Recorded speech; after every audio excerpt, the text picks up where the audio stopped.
Today I challenge you to be like the wisest man and not only learn from these 4 big mistakes that I made this past year, but also learn from the solutions and subsequent successes that I've had with correcting some of these mistakes. The first step to correcting any mistake is to get to the root of the problems. So let's start with the root of mine. Last year, I moved my wife and I out onto a 21-acre property. We went from growing up in the suburbs to living in an apartment all throughout college, living in an apartment in the heart of Nashville, and then living in apartments in Fort Wayne to 21 acres. A massive shift in setting. And we moved out here for many reasons, right? It's a great environment to raise a family in. It's a great environment to just experience God's creation. And it's also a great place to create memories with friends and family. But the primary reason we moved out here was to have enough land to grow tons of food for our own household, and also enough to have our own supply of the highest quality produce for our cold pressed juice business. Now, I've been gardening for about 6 years now, but since I was living in an apartment during those years, I was always having to garden at other people's homes on other people's properties. And those homes were just on your standard suburban lots. Now, if you made it through the intro of the video, you might have noticed what the first mistake is that we're going to discuss, and that is garden location. And this is the reason that I think that I overlooked it. See, your standard suburban lot is going to be about 1/8 or 1/10 of an acre. It's not going to be very large. So with that size lot, you're never really going to have the problem or the thought or the worry of, planting the gardening too far away from the house, because you couldn't plant it far from the house if you wanted to. You're not really aware of the potential drawbacks.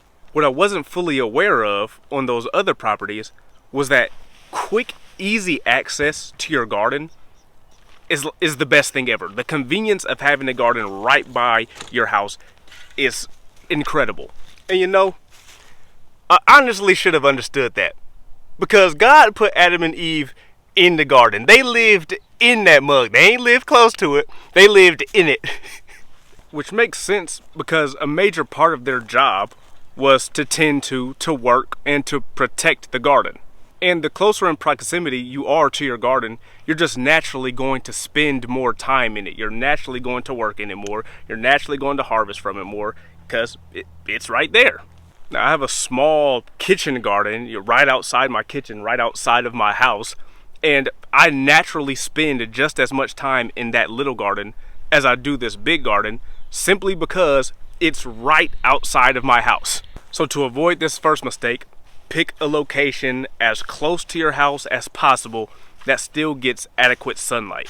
The second biggest mistake that I made was not putting a fence around this garden location. Similar to the first mistake, growing in a suburban location didn't really make me aware of the importance of a fence. Now, yes, I knew that having a fence around your garden was important, but I wasn't thinking of it much, because the areas that I was in either had a big fence around them already, or they were just highly populated area, so the population of wildlife, the pressure from them was extremely low. So it was like yeah, fence is important, but I can do without one, because, well, wildlife pressure really isn't as bad as it's made out to be. Wrong. This spring I planted about 15 fruit trees, 9 blueberry bushes, hundreds of strawberry plants. Guess how many made it through the year? 1 fruit tree and 3 blueberry bushes. That's it. And why is that?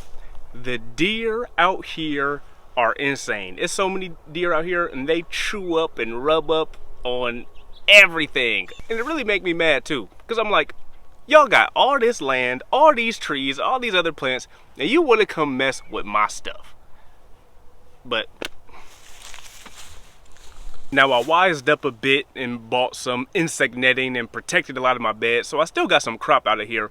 But that large investment into those perennials that I made, gone. All that, hundreds of dollars, gone. So you can bet that I'm gonna have a fence around this garden here before I decide to put any more perennials in here. And you wanna know what else is interesting? The Hebrew word for garden literally means fenced. And the root word of the Hebrew word for garden means to hedge, to protect, and to defend. That's pretty interesting if you ask me. So the next big mistake to avoid is to make sure you have sufficient fencing to protect your garden from whatever wildlife is local to you. The third mistake that I made this year was not taking into consideration the weeds that I have here before I put my garden in. How I've always made my gardens is put down some contractor's paper first, maybe put some compost down, and then add like 4, 5, or 6 inches of wood chips on top of all that. And the reason for the contractor's paper is to smother out the grasses and weeds underneath so that they die and won't shoot straight up through the compost and mulch due to all that added fertility. And it's worked for the most part, you know, in all my other gardens. But when I got out here, I ran into some issues. See, I didn't have regular grasses when I moved out here. I had creeping grass, rhizomial grass. That stuff is tough. I put down contractor's paper, I put on wood chips. It killed most of the grass, but anyone who's dealt with quack grass knows that killing most of it isn't good enough. You have to kill all of it. Those little rhizomes will spread and send up new shoots. It's bad. Any little bit of rhizome left still has energy in it, and it'll send up a new shoot of grass right from that little rhizome, and it'll spread so fast, like extremely fast. Like, I think they can spread a few inches a day if I'm not mistaken. And sure enough, when the growing season came around and everything started sprouting, some of it was tough enough to poke up through that contractor's paper, up through the compost, up through the mulch, and start spreading and taking over all over again. So I got some silage tarps. I rolled those out over my entire garden area, and then I let them sit for weeks in the summer during the heat for probably about 8 weeks or so. It'll take longer in the colder months and shorter in the warmer months. I could have taken them off probably after about 5 or 6 weeks, but I really wanted to make sure that I killed everything down there. And sure enough, when I rolled it back at the end of those 8 weeks, everything under there was dead, and not a single blade of quack grass has poked back up through there since. That's actually what I'm doing right now. See, putting this mulch down. I just rolled this tarp back and everything's dead under here, so I'm putting some mulch in this little area. So make sure before you put your garden in, you know what kind of weeds you have, so you know how to deal with them accordingly. Or you can just get some silage tarp, because I don't care what kind of weeds you have, that silage tarp is going to kill all of them. My fourth and final mistake, which is like unacceptable, it's just a rookie mistake in general, is I let a bunch of weeds in my garden beds go all the way to seed.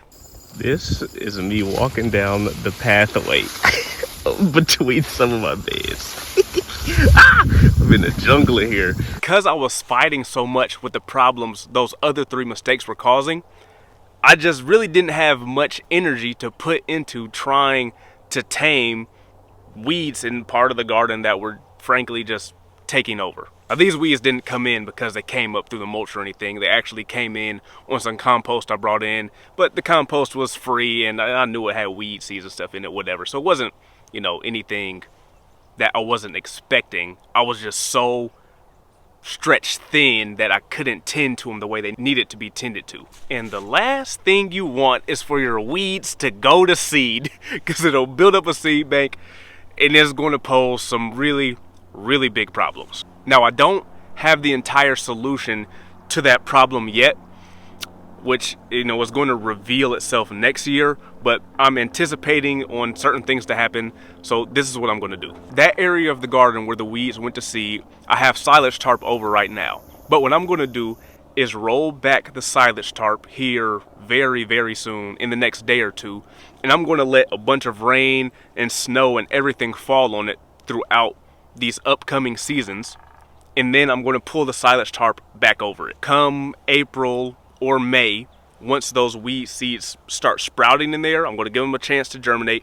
I'll roll the tarp back over so it can smother out that weed seed bank that I have right there. And then after probably about 2 or 3 weeks, I'll roll the tarp back off again, water it or let some more rain and stuff fall on it, and then I'll cover it back up again. I'll follow that method all throughout next year. So that area of the garden is probably going to be out of commission for the entirety of 2024.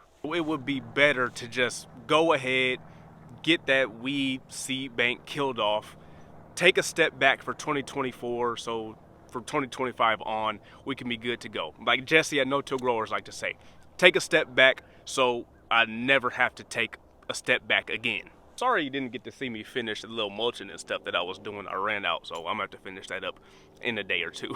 And there you have it, you guys. The 4 biggest mistakes that I made this year and the solutions that I came up with and have for them. I appreciate y'all hanging out with me. I love that y'all got to see the results of some of the solutions I came up with. This video is also kind of a, in between to be continued, because some of those results we have yet to see fully. So I can't wait until that time comes so I can show you the full scope of all of these solutions working in tandem and how much more it has benefited me in my progression in my journey towards providing all this food out here to run my juice business with. So until the next one, be sure to leave a comment on what you want to see. I'll see y'all then. Until next time, peace.